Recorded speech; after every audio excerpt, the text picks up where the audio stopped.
तो एक बार दोस्तों होता यूँ है कि एक शिष्य जो है अपने गुरु से पूछता है कि गुरु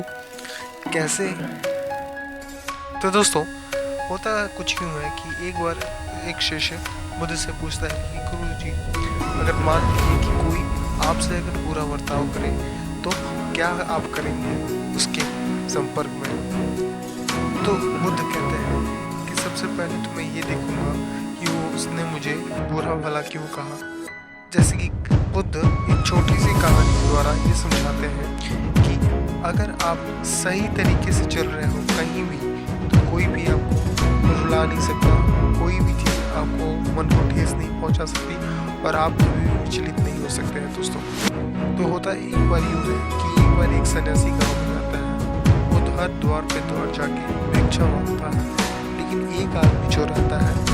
वह उस सन्यासी को पसंद नहीं करता है, और जैसे ही वो सन्यासी उसके द्वार पे जाता है तो वो उस सन्यासी को बुरा भला कहने लगता है और कहता है कि तुम जैसे लोग सिर्फ कुछ नहीं करते हो, दिन भर सबके द्वार पे जाके खाना खाते हो और बाद में कहते हो कि हम सन्यासी हैं। ऐसा करते करते वो बुरा भला कह के उस सन्यासी को वहाँ से भगा देता है। अब ठीक दोस्तों कुछ होता है यूँ कि जैसे ही वो अपने काम पे जाता है उसके संग में ठीक वैसा ही बुरा बर्ताव होता है,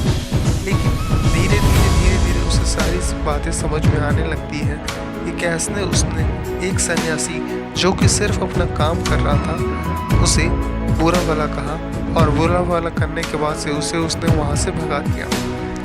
मगर सन्यासी ने उसे एक बात नहीं कहा, क्योंकि सन्यासी को पता था कि जैसे ही उसे अपनी भूल की समझ आएगी वो उसके पास जाके माफी मांगेगा।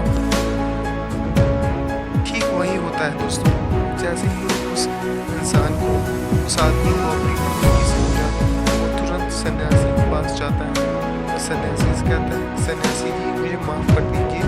मैंने आपसे बुरा भला कहा और जिस वजह से मुझे बहुत बुरा लगा, और आज मेरे संग भी ठीक वैसे ही जब बुरा हुआ तो मुझे समझ में आ गया। तो सन्यासी ने कहा, अगर तुम्हें ये बातें समझ में आ गई है तो इससे बड़ी और कोई बात नहीं है, और मुझे बुरा नहीं, क्योंकि अगर मैं सिर्फ उसी बात को सोच के रह जाता तो मैं अपने आज में नहीं जी पाता, और अगर मैं अपने आज में नहीं जी पाता तो मुझे बहुत सारे कष्टों का